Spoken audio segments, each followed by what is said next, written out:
প্রিয় বন্ধুরা, যখন আমরা কিছু শুরু করি তখন প্রায়শই আমরা দ্রুত এটি শেষ করতে চাই। এটি দ্রুত শেষ করার একটি প্রবল ইচ্ছা আমাদের থাকে।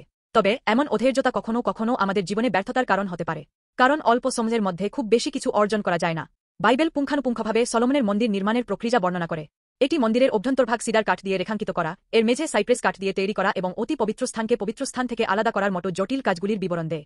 এবং পরিশেষে এটি লিপিবদ্ধ আছে। সুতরাং সলোমন মন্দির নির্মাণ কাজ শেষ করলেন এক রাজা 6:14 এখানে শেষ করলেন মানে কেবল একটি কাজ সম্পন্ন করার চেয়েও বেশি কিছু। এর অর্থ হল এটি কেবলমাত্র দীর্ঘ সময়ের ধারাবাহিক প্রচেষ্টা এবং অধ্যাবসায়ের মাধ্যমে অর্জন করা হয়েছিল। প্রাচীনকালে আজকের মতো মেশিন ছিল না, তাই সবকিছু মানুষের হাতে করা হত। কল্পনা করুন এতে কত সময় এবং ঘাম লেগেছিল। ঠিক এভাবেই মন্দিরের নির্মাণ রাতারাতি হয়নি। এটি কেবল ধারাবাহিকতা এবং অধ্যাবসায়ের মাধ্যমেই সম্ভব হয়েছিল। আমাদের জীবনও একই রকম। যখন আমরা একটি লক্ষ্যের পেছনে ছুটি তখন নিঃসন্দেহে এমন সময় আসবে যখন আমরা হোঁচট খাব এবং হতাশার মুখোমুখি হব। কিন্তু তখন হাল ছেড়ে না দিয়ে দৃঢ়তার সাথে এগিয়ে যাওয়া সত্যিই গুরুত্বপূর্ণ। কখনও কখনও আমরা কেবল দৃশ্যমান ফলাফলের উপর নির্ভর করি, কিন্তু যা সত্যিই গুরুত্বপূর্ণ তা হল তাৎক্ষণিক ফলাফল নয়, বরং একটি দীর্ঘমেয়াদী লক্ষ্যের দিকে স্থিরভাবে এগিয়ে যাওয়ার ধারাবাহিক প্রচেষ্টা এবং এটি পথে আসা অসুবিধা এবং বাধাগুলি সহ্য করার অধ্যাবসায়।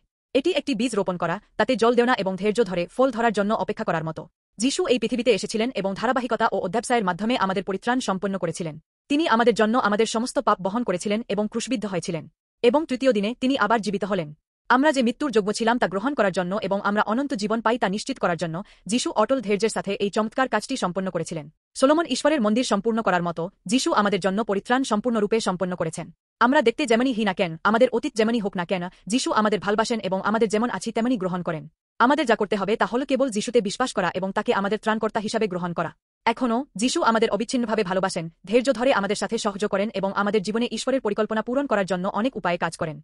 মন্দির নির্মাণের সময় যেমন পাথর একের পর এক স্থাপন করা হয়েছিল এবং কাঠ খোদাই করে ফিট করা হয়েছিল, তেমনি যিশু আমাদের জীবনে ঈশ্বরের প্রেম এবং অনুগ্রহ গড়ে তোলার জন্য অবিচ্ছিন্নভাবে কাজ করেন। প্রিয় বন্ধুরা, আপনার কি অবস্থা? আপনার জীবনে এমন কোন লক্ষ্য আছে যার জন্য এখন ধারাবাহিক প্রচেষ্টা এবং অধ্যাবসায় প্রয়োজন? আপনার মনে হতে পারে যে আপনার নিজের শক্তিই যথেষ্ট নেই। আমাদের যিশুর অনুগ্রহের প্রয়োজন। যখন আমরা তাকে বিশ্বাস করি এবং তার উপর নির্ভর করি তখন আমরা যেকোনো অসুবিধা অতিক্রম করার শক্তি অর্জন করব।